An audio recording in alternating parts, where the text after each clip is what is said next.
I'm Bianca Moore, 28 years old. Last Mother's Day, my mother sent me a bill for $347,000. The subject line read, "The cost of raising a disappointment." She CC'd all 48 relatives in our family, every aunt, uncle, cousin, and in-law from California to Maine. She thought I would cry. She thought I would apologize. She thought I would shrink into myself like I always did. But this time, I replied with a single photo. By the next morning, 47 of them had blocked her. The 48th, my grandmother, didn't block her. She did something far worse. Before I tell you what that photo was and what my grandmother did, please take a moment to like and subscribe, but only if you genuinely enjoy this story. Drop a comment and let me know where you're watching from and what time it is there. Now let me start from the beginning. I work as a financial analyst at a mid-sized accounting firm in Boston. Numbers make sense to me. They don't lie. They don't play favorites. They don't tell you one thing and mean another. People, on the other hand, especially my family, are a different story. My apartment is small, 600 square feet in Somerville. Nothing fancy. But it's mine. I've paid the rent myself since I was 22. No help from anyone. My sister Vicky, 3 years older, just bought a 4-bedroom colonial in Wellesley. Our parents gifted her the down payment, $80,000, wrapped in a bow of, "We're so proud of you." I found out about it through her Instagram post. When I graduated college, I got a text from Mom. "Congratulations." 3 weeks late. No exclamation point. When Vicky made junior partner at her law firm, they threw her a party. Catered. Champagne. The whole family flew in. I don't say this to complain.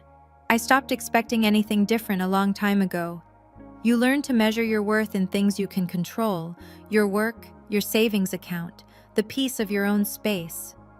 Marcus, my boyfriend of 2 years, asks me sometimes why I still go to family gatherings, why I still pick up when my mother calls, why I let her comments slide off me like water. I never have a good answer. Maybe part of me kept hoping. Maybe part of me thought if I just tried harder, stayed quieter, caused less trouble, she'd finally look at me the way she looks at Vicky. Working in finance taught me one important lesson.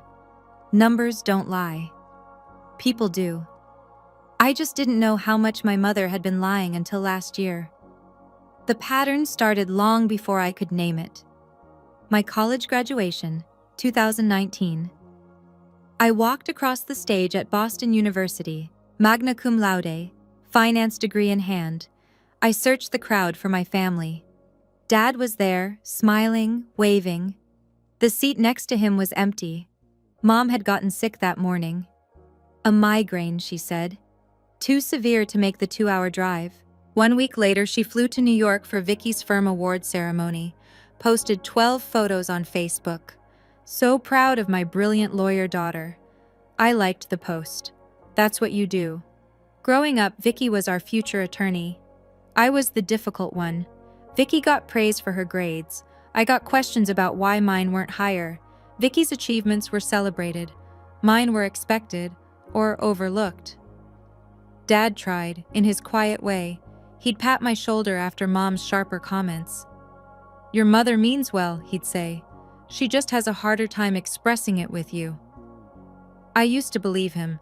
When it came time for college, both Vicky and I were supposed to have education funds. Grandma and Grandpa had set them up when we were kids. Same amount for each of us. Vicky graduated debt-free. I graduated with $67,000 in student loans. Mom told me my fund ran out faster because of unexpected expenses during high school. Tutoring, she said. Summer programs, things I needed. I didn't question it then. Why would I? She was my mother. But numbers have a way of telling the truth, even when people don't. And 3 years ago, I started looking at the numbers. 2 weeks before Mother's Day, Mom announced her plan. A family reunion. Not just our immediate family, everyone. All the aunts and uncles, all the cousins, their spouses and kids. 48 people total, gathering at Grandma Eleanor's farmhouse in Connecticut. "It's been too long since we've all been together," Mom said in the family group chat. "Let's make this Mother's Day special." I stared at my phone for a long time. Marcus was making dinner when I told him. He paused, spatula in hand. "You don't have to go," he said. "She's my mother." "That doesn't mean—" "I know." I took the phone from his hand, set it aside. "I know." The next day, Vicky called, sweet as sugar. "Hey, so you're coming early to help set up, right? Like usual?" "Like usual." Meaning, I arrive at dawn to cook and clean while she shows up at noon with an expensive bottle of wine and a designer dress. "Sure," I said, "like usual." After we hung up, I sat at my laptop. There's a folder I keep buried 3 levels deep. I named it Insurance. Just a word, just a precaution. I hadn't opened it in months. That night, I opened it. 3 files inside, a screenshot, a PDF, a spreadsheet. I'd been collecting these for 3 years, ever since I stumbled across something I wasn't supposed to see. I told myself I was keeping them just in case, that I'd probably never use them. I closed the laptop and went to bed, but I couldn't sleep. Something about the way Mom announced this gathering, the size of it, the timing, the way she'd insisted everyone attend, felt like the setup to something. I just didn't know I was the punchline. Mother's Day morning. I arrived at Grandma Eleanor's farmhouse at 7. The sun was barely up. Dew clung to the grass. The old white colonial looked the same as it always had. Wraparound porch, blue shutters, the kind of house that holds generations of memories. Not all of them good. I spent the next 4 hours cooking, cleaning, arranging flowers, setting the long table in the dining room with the good china. 48 place settings, 48 cloth napkins, 48 chances for something to go wrong. Vicky arrived at 11:30. She swept in wearing a cream silk dress, carrying a bouquet of peonies that probably cost more than my monthly grocery budget. She kissed Mom on both cheeks. She complimented the decorations, the ones I'd put up. "Everything looks perfect," she said to Mom. "You outdid yourself." Mom smiled. I had a little help. She didn't look at me when she said it. By noon, the house was full. Aunts and uncles I saw once a year, cousins I barely knew, their kids running through the hallways, noise and laughter, and the smell of the roast I'd been preparing since dawn. Mom moved through the crowd like a queen, accepting hugs, accepting compliments, accepting the spotlight. I stayed near the kitchen. During the family photo, Mom positioned everyone on the porch steps. She placed Vicky right beside her. When I stepped forward, she glanced at me. "Bianca, honey, stand in the back. You're taller. You'll block everyone." I stood in the back. That's when Grandma Eleanor appeared beside me. She squeezed my elbow. Her grip was firm for a 78-year-old woman. "Whatever happens today," she said quietly, "hold your ground. You hear me?" I didn't understand. Not yet. The toast began after lunch. Uncle Robert went first, raising his glass to the heart of our family. Aunt Patricia followed with tears in her eyes about sisterhood. Cousin after cousin stood up, praising mothers, praising Mom specifically, praising the woman who sacrificed everything. I stayed quiet. I'd learned long ago that my voice wasn't wanted in these moments. Then Mom stood up. She smoothed her lavender dress. She picked up her wine glass. The room fell silent with practiced reverence. "Thank you all for being here," she began. Her voice carried that warm, practiced tone, the one she used for audiences. Being a mother is the most rewarding job in the world, but also the hardest. Murmurs of agreement rippled through the room. "I've been blessed with 2 daughters, 2 very different daughters." She paused, letting the weight of the words settle. "One who has made me proud every single day, and one who has tested me." Eyes shifted toward me. I felt them like heat. "I've thought long and hard about how to express what motherhood really means, the sacrifices we make, the costs we bear." She reached into her pocket and pulled out her phone. "So, I've prepared something special. A gift, you might say, for all of you, and for one daughter in particular." Her thumb moved across the screen. Around the room, phones began to buzz. Ding after ding after ding. 48 notifications in rapid succession. I want everyone to see exactly what it cost, Mom said, her eyes finding mine, to raise a disappointment. The room went still, and in that silence, I understood what Grandma Eleanor had tried to warn me about. This wasn't a family reunion. This was an execution. 48 phones lit up simultaneously. I watched hands reach for devices, watched faces bend toward screens, watched expressions shift from curiosity to discomfort to shock.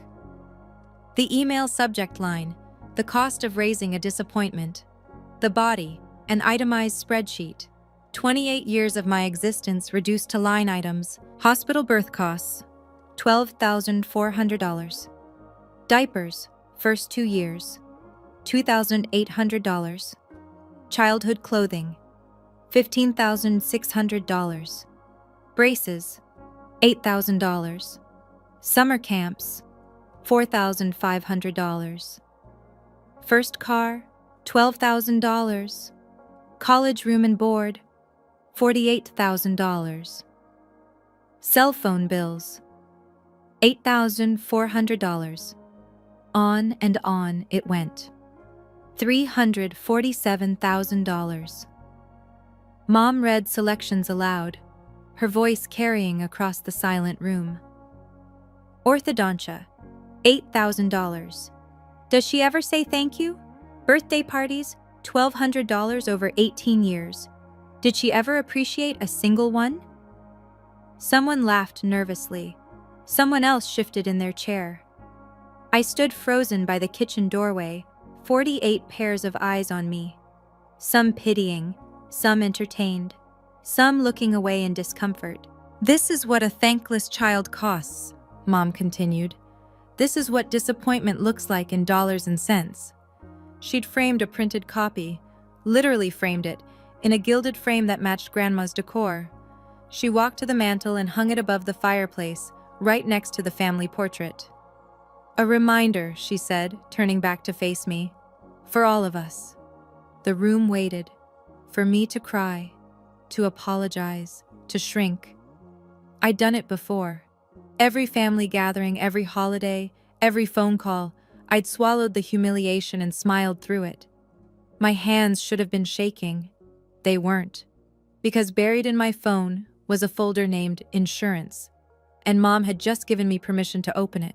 For 10 seconds, I didn't move. I let the silence stretch. Let Mom bask in what she thought was victory. Let the room hold its collective breath, waiting for the familiar script. Bianca apologizes. Bianca cries. Bianca makes everyone uncomfortable, and Mom gets to play the long-suffering mother. I'd played that role for 28 years. Not today.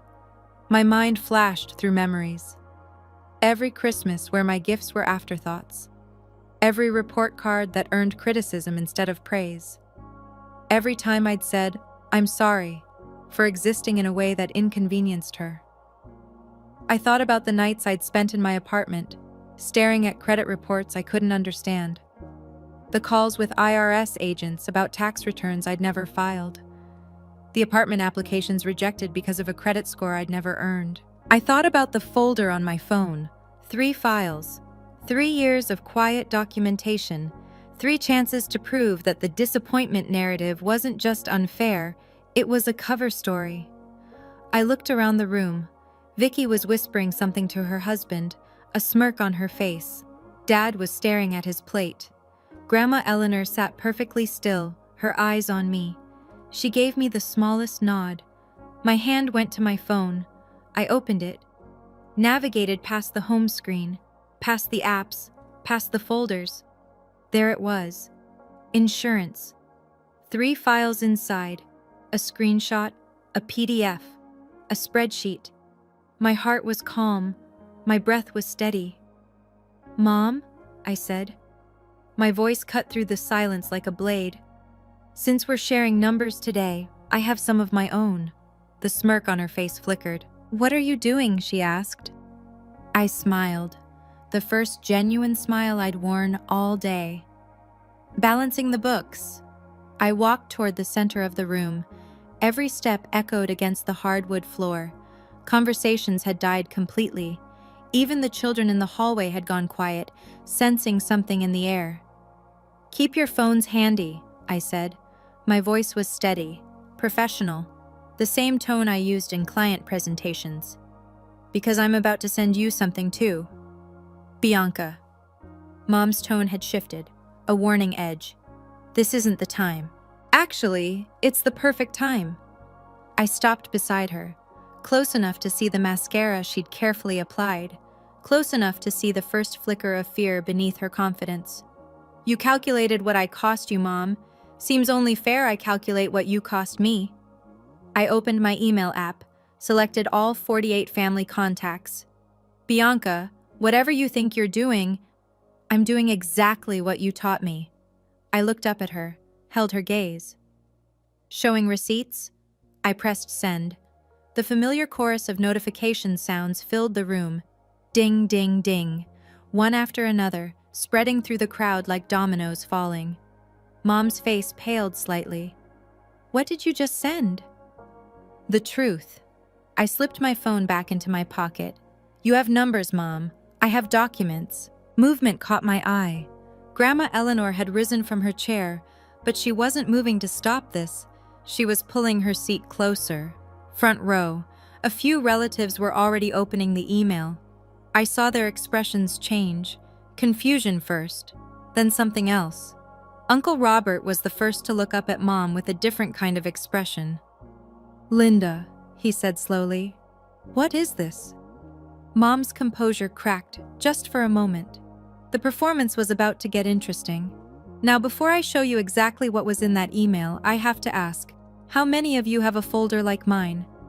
Evidence you've been collecting, hoping you'd never have to use? Drop a 1 in the comments if you know exactly what I'm talking about. And if you're watching this late at night, unable to sleep because family drama is keeping you up, you're not alone. Hit subscribe and let's get through this together." Okay, back to that dining room. The email contained 3 attachments. I started with the first one. "Mom, you charged me for my college education in your little bill. Room and board, textbooks, living expenses." I paused. But here's the thing. I paid for college myself. $67,000 in student loans. Still paying them off. Murmurs rippled through the room. "That's because my college fund ran out, right? That's what you told me." I pulled up the PDF on my phone, projecting calm I didn't entirely feel. "Except I work in finance now, and I know how to trace money."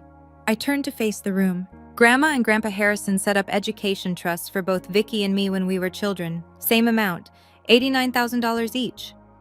I let that number sink in. Vicky used hers, graduated debt-free. I pointed to the screen showing on my phone. My trust was withdrawn in full on August 3, 2016, 1 month before I started college. The money was transferred to an account belonging to Linda Moore. Aunt Patricia's hand went to her mouth. $89,000, I repeated. Gone, into Mom's personal account. 1 week later. I swiped to the next document. She purchased a new Lexus. Cash. That money was for family expenses. Mom's voice rose, defensive. "You don't understand." "I understand bank records." I kept my voice level. "I understand wire transfers. I understand that you stole my college fund and let me drown in debt while you drove a luxury car." Dad stood up slowly from his chair. His face had gone pale. "Linda," he said quietly, "is this true?" Mom opened her mouth to respond, but I wasn't finished yet. "That's just the beginning," I said. The room had grown colder somehow. Or maybe it was just the way people were looking at Mom now, with less sympathy, more scrutiny. I opened the second attachment, a spreadsheet. For the past 2 years, I've been getting strange letters from the IRS, audits, notices about discrepancies. At first, I thought it was a mistake. I scrolled through the document. Then I hired a CPA to dig deeper. I turned the phone so people nearby could see the screen. Columns of numbers, dates, filings. From 2018 to 2024, Mom claimed me as a dependent on her federal taxes, 6 consecutive years. Cousin Michael frowned. So? Parents claim their kids all the time. I was 22 in 2018, I said, living in my own apartment, paying my own rent, my own insurance, my own everything. I haven't been anyone's dependent since I was 21. The implication landed. I watched it spread across faces. Each year, she received between $4,000 and $6,000 in tax benefits from claiming me. I did the math out loud. Total, approximately $32,000. Tax fraud using my social security number. That's a federal crime. Uncle George, a retired accountant himself, spoke up, his voice grim. I know. I looked at Mom. I had to hire a CPA to clean up the mess. $3,400 out of my own pocket to fix what you did. Dad's hands were gripping the edge of the table. Linda, you told me Bianca agreed to this arrangement. Richard, stay out of this. But it was too late for that. The room was shifting, the narrative was changing, and I still had one more file to show them. I let the silence build. Mom was looking at me differently now. The confidence was gone. In its place was something I'd rarely seen on her face, uncertainty. There's one more thing, I said quietly. I didn't open the third file yet. Instead, I asked her a question. Mom, do you remember when I applied for my first apartment after college? The one in Cambridge? She didn't answer. I got rejected. The landlord told me my credit score was 520. I was 22 years old with a score that said I was a financial disaster. I paused. I'd never missed a payment in my life. I'd never had a credit card. Understanding dawned in a few faces around the room. So I pulled my credit report. And do you know what I found? I opened the third attachment. Bank statements, credit card applications, all bearing my name. 3 credit cards, opened in 2016, 2017, and 2018, all using my name and social security number, all maxed out. I let the number land like a hammer. $47,000 in debt, on my record, for purchases I never made. Aunt Martha gasped. This is identity theft, Uncle George said flatly. Linda, this is a federal crime. It took me 4 years to clear my name, I continued. 2 lawyers, hundreds of hours on the phone, but I kept everything, every document, every statement, every piece of evidence. Movement at the edge of the room. Vicky was standing up, reaching for her purse. Sit down, Vicky. She froze. You're not going anywhere.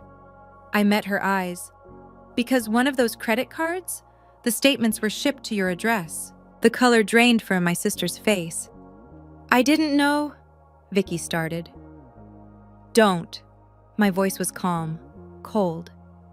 I have the shipping receipts, your address, your signature on delivery confirmations. The room turned to look at my sister, the golden child, the one who could do no wrong. You received packages in my name for 3 years, designer bags, electronics, jewelry. I pulled up one particular receipt, including an engagement ring, $8,400, charged to a card with my name on it. Vicky's husband, Derek, stared at her hand, at the diamond glittering under the dining room lights. You wore my stolen identity to your wedding, I said. Did you know? Or did you just not want to know? Vicky's voice cracked. Mom said it was an emergency. She said you wouldn't find out. I didn't think. An emergency that lasted 4 years? Buying Gucci bags was an emergency? Aunt Patricia rose from her seat, her face ashen. Victoria, how could you? I didn't know it was illegal. Vicky's composure shattered. Tears streamed down her face. Real ones, maybe. Or maybe just the performance she'd learned from Mom. She told me Bianca would never check. She told you to help her steal from me. I finished the sentence. And you did. The murmurs had grown to open conversation now. Relatives talking to each other, voices rising, some in shock, some in anger, some already standing, reaching for coats and car keys. But there was one more thing, the screenshot. I hadn't opened it yet. The one I'd been holding for 3 years, the one that explained everything. I looked at my mother. She was pale now, trembling. "There's one more file," I said. "But this one is the big one." Mom saw the shift in the room. She felt it slipping away from her. So she did what she'd always done. She changed tactics. Her shoulders began to shake. Her eyes glistened with tears. She pressed a hand to her chest like she was struggling to breathe. "I can't believe this," she said, her voice cracking beautifully. "I gave everything to this child. Everything. And this is how she repays me?" A few relatives hesitated. Old habits die hard. We're trained from birth to comfort a crying mother. I made mistakes, yes. But I did it for the family. Everything I did was for the family. She reached for Dad's arm. "Richard, tell them. Tell them I only wanted what was best for everyone." Dad stood rigid. His jaw worked silently. He didn't move toward her. Mom turned to Grandma Eleanor. "Mama, please, say something. You know me. You know I'm not a monster." Grandma Eleanor remained seated. Her face was stone. "I'm listening, Linda," she said quietly. "I'm listening to everything." Mom's desperation showed now. The performance was cracking at the edges. "Fine." Her voice hardened. Something dangerous flickered in her eyes. "You want to play this game, Bianca? You want to air dirty laundry in front of everyone?" She stepped toward me. Close. Too close. "Then let's talk about why," she hissed. "Let's talk about why I've treated you differently your whole life. There are things you don't know. Things I've protected you from. A warning. A threat. There are things about you, little girl, that would change everything." She thought she still had leverage. She thought her secret was bigger than mine. She was wrong. "You're right, Mom," I said. "There is something I don't know, or didn't know, until 3 years ago." Mom's eyes widened slightly, just a fraction. "What are you talking about?" 3 years ago, I was at Vicky's apartment. She left her phone on the kitchen counter while she went to take a call. A message came through. I kept my voice even. "From you." The color was draining from Mom's face now. "I wasn't going to read it, but your name was there and the preview showed something I couldn't ignore." "Bianca?" Her voice was a warning. "So I took a screenshot." "Don't." "And I've had it for 3 years." I pulled up my phone. 3 years of you humiliating me at every holiday, every birthday, every family gathering. 3 years of swallowing your insults and saying nothing. Mom's composure finally cracked. Real fear showed in her eyes. "I never used it," I continued. "I told myself I never would, that it wasn't my secret to tell, that maybe you had a reason for being the way you are." "Please." The word came out broken. "Please, Bianca. Whatever you think you know." "I didn't come here today planning to do this." My voice was steady. "But you did, Mom. You planned this whole thing. You wanted to humiliate me in front of everyone. You wanted to make me the villain of your story." I held up my phone. "So now I'm going to tell the truth." "If you ever loved me," Mom started. "Loved you?"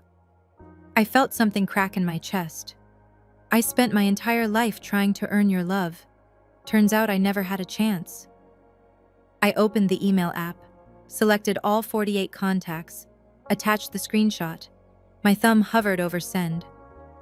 "This is why," I said quietly. "This is why you've hated me since the day I was born." I pressed send. The notifications erupted. 48 phones, 48 dings, one after another, a cascade of digital alerts that filled the silent room like gunfire. Mom lunged toward me. "Delete it! Make them delete it!" Her voice was ragged, desperate. Uncle Robert caught her arm. "Linda, stop!" But everyone was already looking, already reading. I watched their faces as the screenshot loaded on their screens. Confusion first, then the slow dawning of comprehension, then shock. Aunt Patricia's hand flew to her mouth. Uncle George sat down heavily. Cousin Michael dropped his phone entirely. The screenshot was a text message. From Linda Moore to Victoria Moore, dated July 15th, 2023. It read, "This one isn't Richard's biological child. Don't tell anyone. If he finds out, he'll divorce me and I'll lose everything." The room went absolutely still. Then Dad spoke. "Linda?" His voice was barely a whisper. "What is this?" Mom was shaking, all the color gone from her face. "It's not... I can explain. That's not what it... Is it true?" The question hung in the air. 28 years of marriage. 28 years of loving a daughter who might not be his. Mom couldn't speak. It was Vicky, ironic, traitorous Vicky, who confirmed it. "It's real," she said quietly. Her voice was hollow. "She sent it to me 3 years ago. Made me promise never to say anything." Dad made a sound, a wounded animal sound. He turned and walked toward the door. "Richard." Mom reached for him. He didn't look back. The front door opened, closed. I heard his car engine start, heard it pull away. And standing in the wreckage of her own making, my mother finally looked at me. Not with anger, with something worse, fear. The silence that followed was unlike anything I'd ever experienced. 47 people processed the same information simultaneously. 28 years of family history, rewritten in a single text message. I wasn't Richard Moore's biological daughter, the man who'd taught me to ride a bike, who'd helped me with math homework, who'd walked me to school on my first day. He wasn't my biological father, and my mother had known all along. Suddenly, everything made sense. The differential treatment, the constant criticism, the way she looked at me, like I was a reminder of something she wanted to forget. I wasn't a disappointment, I was evidence. "You spent 28 years punishing me," I said quietly. "Not because I wasn't good enough, because every time you looked at me, you saw your own mistake." Mom's mouth opened, closed, opened again. "I was 17, she finally said. 17 and stupid. It was one time. I don't care about what happened 29 years ago." My voice was steady. "I care about what happened every day after. Every insult, every comparison to Vicky, every time you made me feel worthless." Grandma Eleanor rose from her chair. She moved slowly toward Mom. For a moment, I thought she was going to comfort her daughter. Instead, she stopped 3 feet away and looked at her with an expression I'd never seen before. Disgust. "I suspected," Eleanor said quietly. "For years, I suspected something wasn't right. The way you treated that girl." She shook her head. "But I never imagined this." "Mama, please." 28 years, Eleanor continued. "You lied to everyone, to Richard, to the entire family." She paused. "To me." Mom started to cry.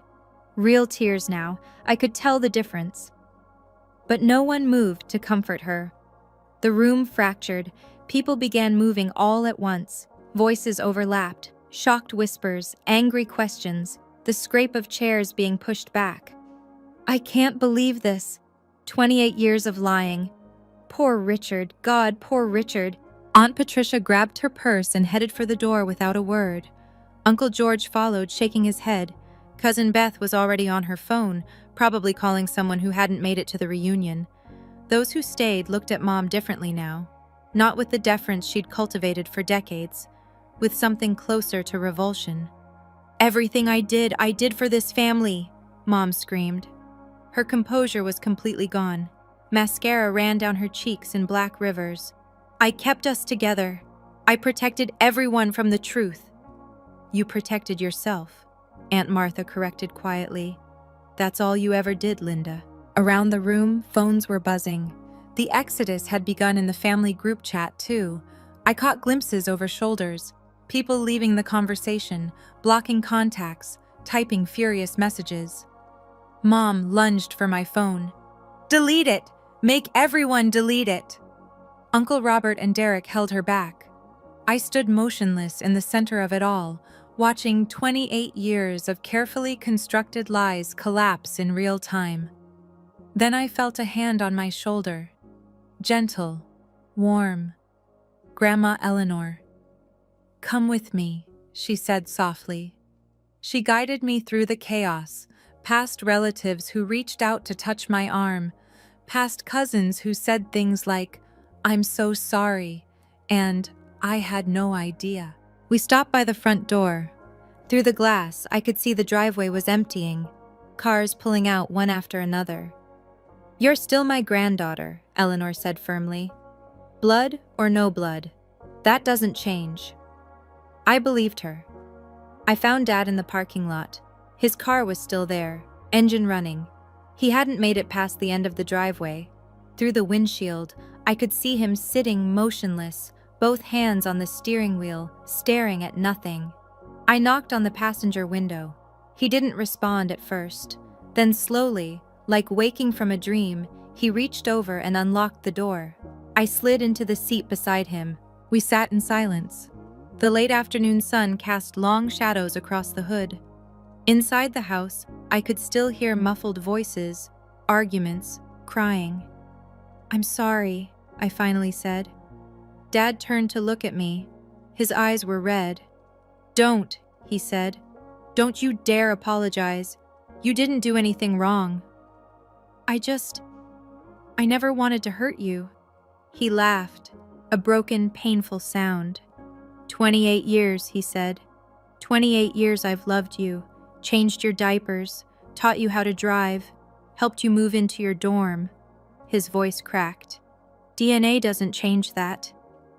I felt tears prick my eyes, the first ones all day. "You're still my dad, and you're still my daughter."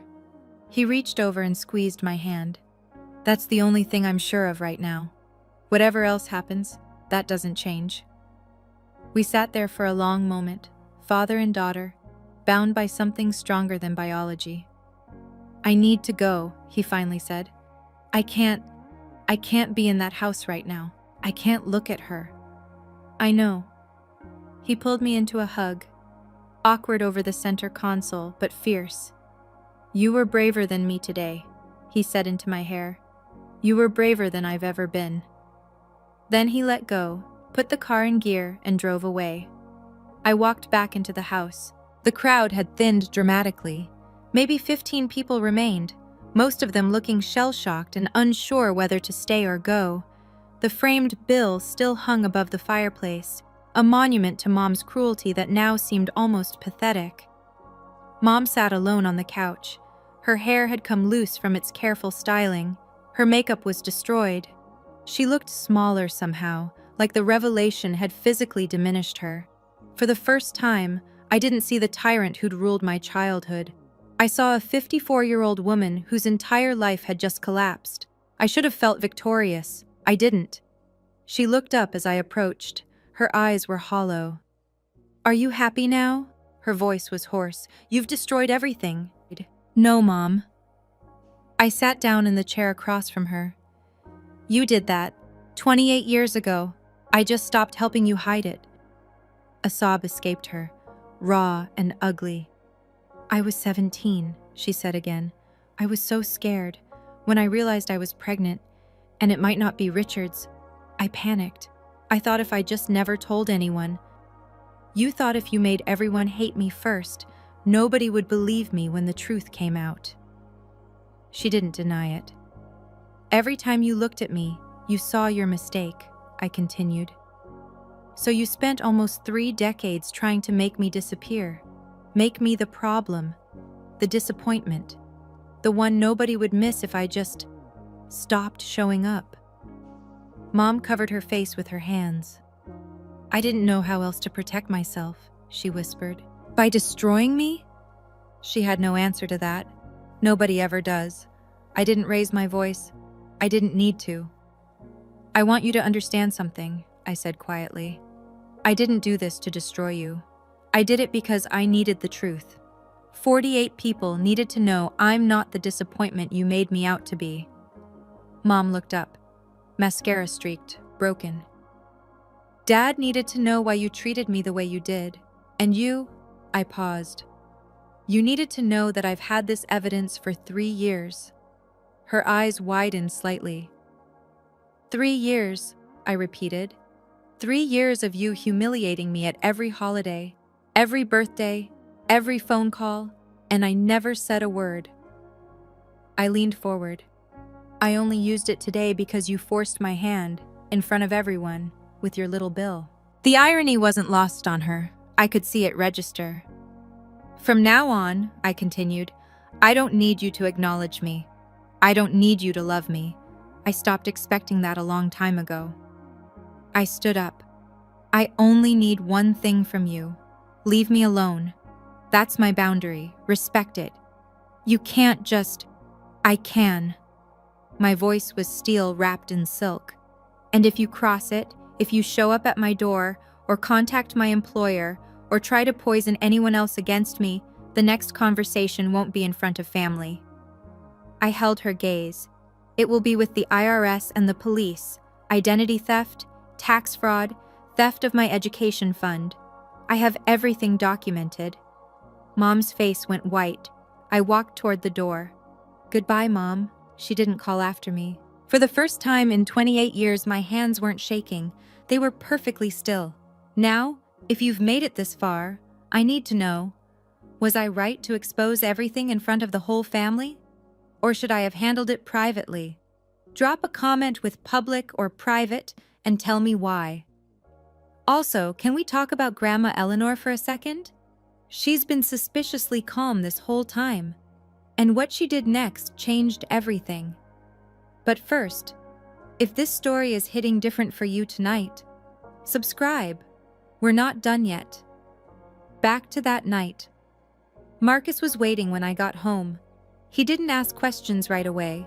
He just pulled me into a hug that lasted 3 full minutes, then made me tea and sat beside me on the couch. I told him everything.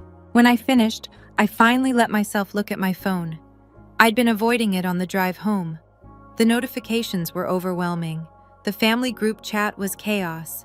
Message after message, people sharing their shock, their anger, their sudden clarity about years of witnessing Mom's behavior and never questioning it. And then the blocks started showing. One by one, family members were removing Linda Moore from their contacts, leaving group chats, unfollowing on social media. By midnight, I counted 47. Private messages flooded my inbox. I had no idea. I'm so sorry for never stepping in. Aunt Martha. You were so brave today. I wish I had half your courage. Cousin Beth. I always thought something was off. I should have trusted my instincts. Uncle George. The one that made me cry came from Aunt Patricia, Mom's own sister. I failed you, sweetheart. For 28 years, I watched and said nothing. That ends today. I scrolled through each message, each apology, each expression of support that came decades too late, but still mattered. Marcus pointed at my screen. What about the 48th person? Your grandma? I checked. No block from Eleanor, but there was a text. Sent at 11:47 p.m. I need to see you tomorrow. 9 a.m. My house. Come alone. I stared at those words. Something was happening. Something beyond the immediate fallout.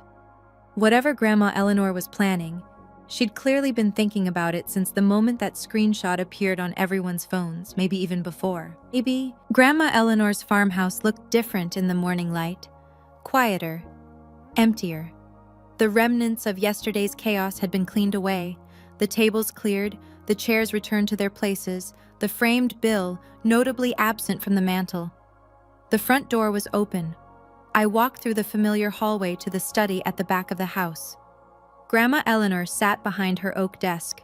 Papers were spread in front of her, official-looking documents covered in dense paragraphs and signatures. She wasn't alone. A man in a gray suit stood beside her. I recognized him. Thomas Jameson, the family's estate attorney. I'd met him once at Grandpa's funeral. Sit down, dear, Grandma said. I took the chair across from her. My heart was beating faster than I wanted it to. I didn't block your mother, Eleanor said directly. Do you want to know why? Yes, because blocking her would have been a kindness. Her voice was iron. What I did instead is permanent. She slid a document across the desk toward me. At 2:17 this morning, I called Thomas, woke him from a dead sleep. By 4 a.m., we had finalized new paperwork. She tapped the document. My will has been changed. I looked at the paper. Legal language swam before my eyes. I don't understand. Your mother was originally set to receive 35% of my estate. That's been reduced to 5%. Eleanor's eyes met mine. Just enough that she can't challenge it on grounds of being completely disinherited. My breath caught. Your share has increased from 10% to 30%. She paused. Your father's portion remains the same. He's a victim in this too. Grandma, I wasn't expecting. I know. Her voice softened. That's precisely why you deserve it. Thomas Jameson cleared his throat. For clarity, Mrs. Harrison has redistributed her estate as follows. Thank you, Thomas. I'll explain. Grandma Eleanor took the document back. This isn't about punishment. This is about justice. She stood and walked to the window, looking out over the property, acres of Connecticut farmland that had been in our family for 3 generations.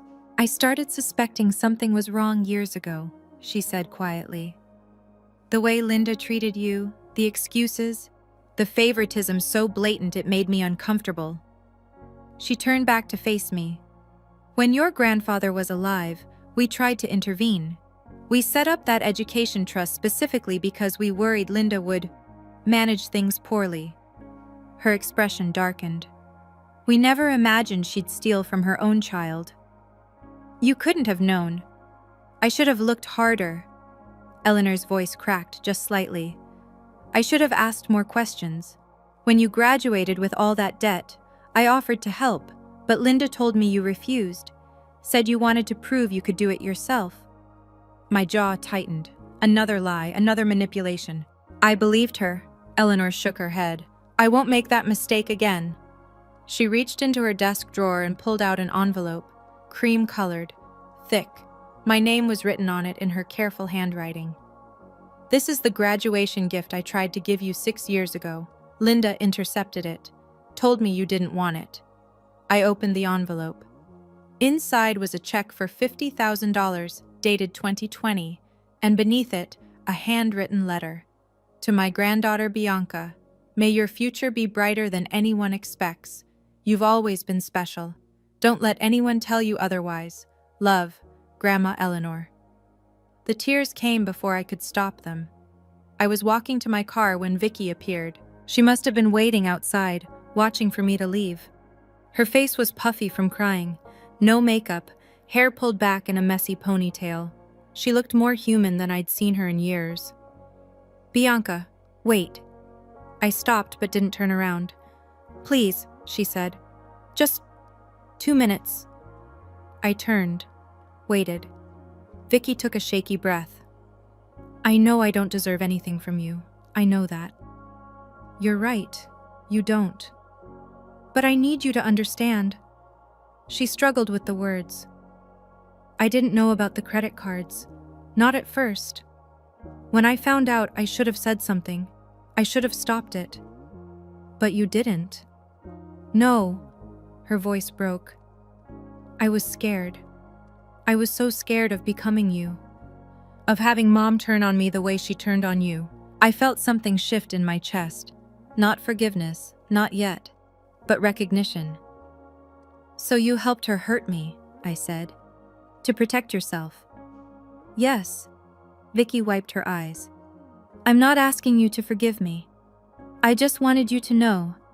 I understand now why you did what you did, and I'm sorry for all of it. We stood there, 2 sisters on opposite sides of a divide that might never fully close. I can't forgive you right now, I said finally. Maybe not ever, but I understand why you did it. Fear makes people do terrible things. I paused. Look at Mom. Vicky nodded. If you ever want to talk, I'm here. I need time. I know. We didn't hug. didn't make promises, just nodded at each other and walked to our separate cars. It wasn't closure, but it was honest. That was more than we'd ever had before. A week later, the full picture emerged. Aunt Patricia called me with updates. She'd become my unofficial liaison to the family chaos I'd left behind. "Your mother found out about the will," Patricia said. "Thomas Jameson sent her the notification." "How did she take it?" A pause. "She called your grandmother screaming, threatened to sue, threatened to contest, said Eleanor was senile and being manipulated." "And what did Grandma say?" "One sentence. Then she hung up." "What was the sentence?" Patricia's voice held something like admiration.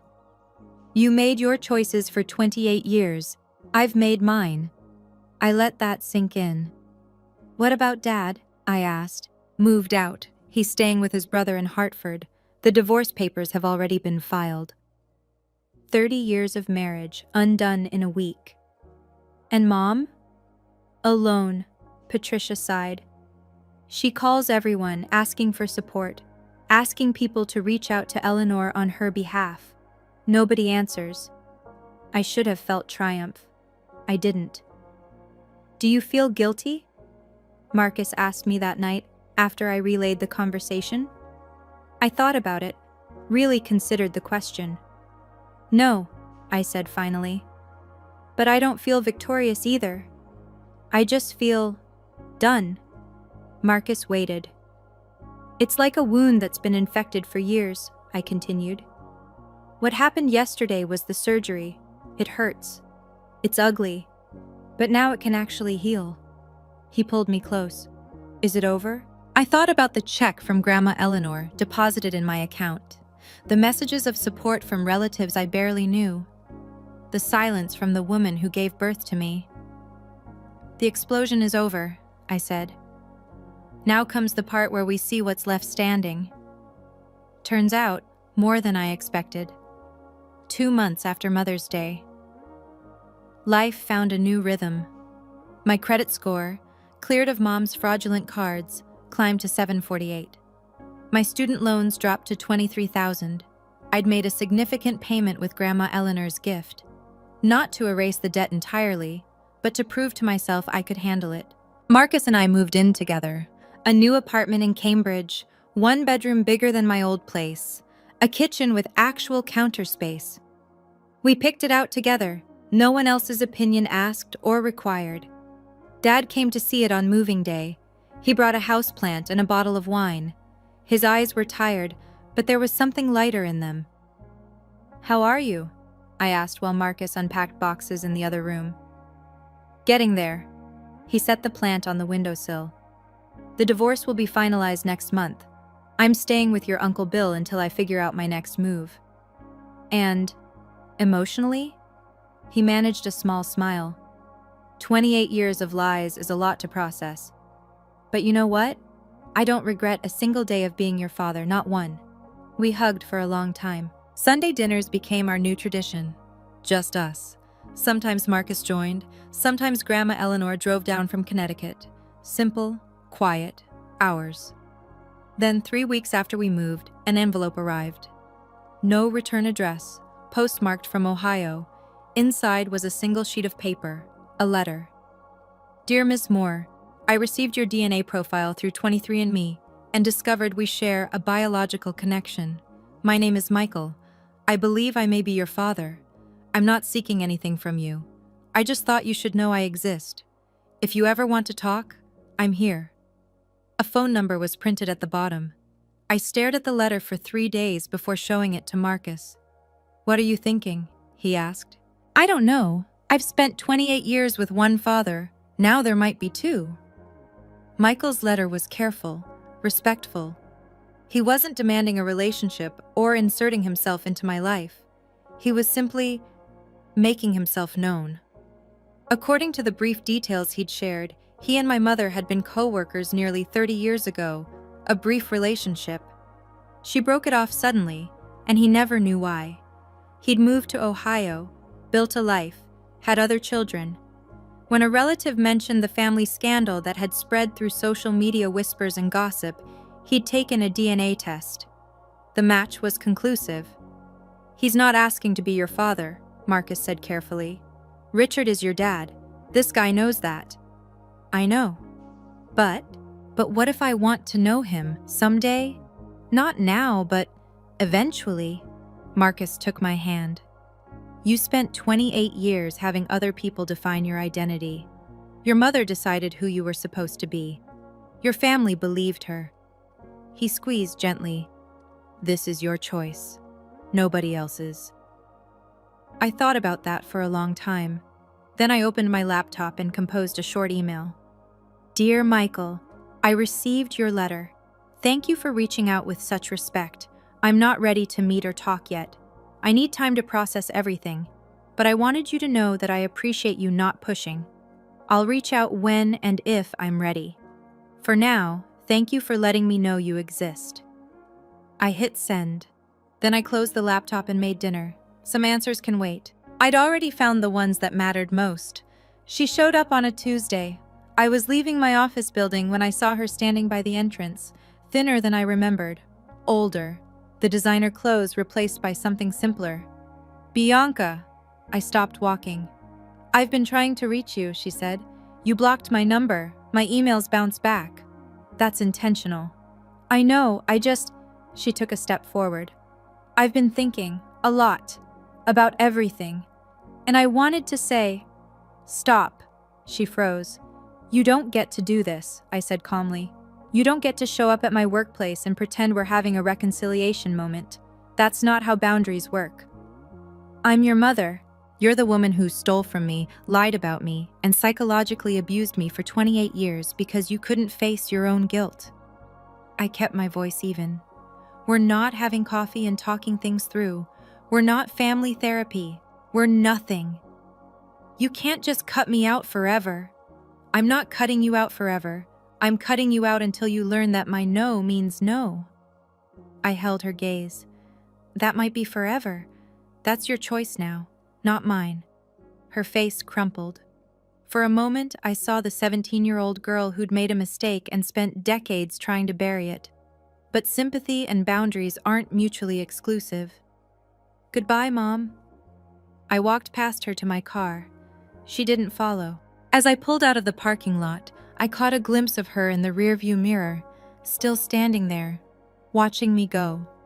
My hands were steady on the steering wheel.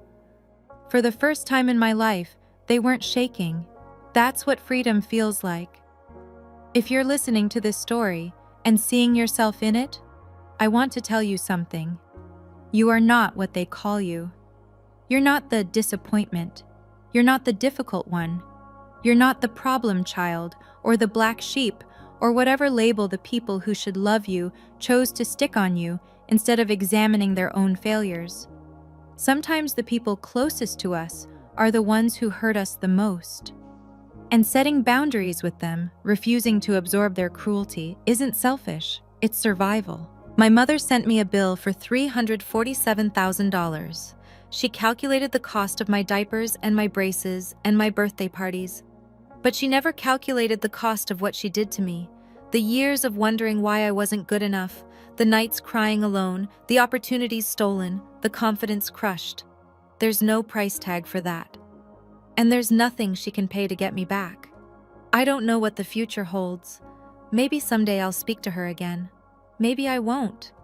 But for the first time in my life, that's my choice, not hers. Dad and I have dinner every Sunday. Grandma Eleanor calls every Wednesday. I'm slowly rebuilding connections with cousins and aunts who finally see me clearly. And Marcus? He asked me last week if I wanted to look at engagement rings. I said yes. Life goes on. Different. Better. Mine. So if you're out there, trapped in your own version of this story, know that there's another side. Know that truth has power.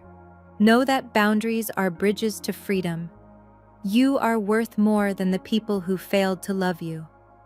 I'm Bianca Moore, and my bill is paid in full. Thank you for staying with me through this story. If any part of it resonated with you, if you've ever felt like the disappointment in your own family, drop a comment. Tell me your story. Sometimes just saying me too is enough.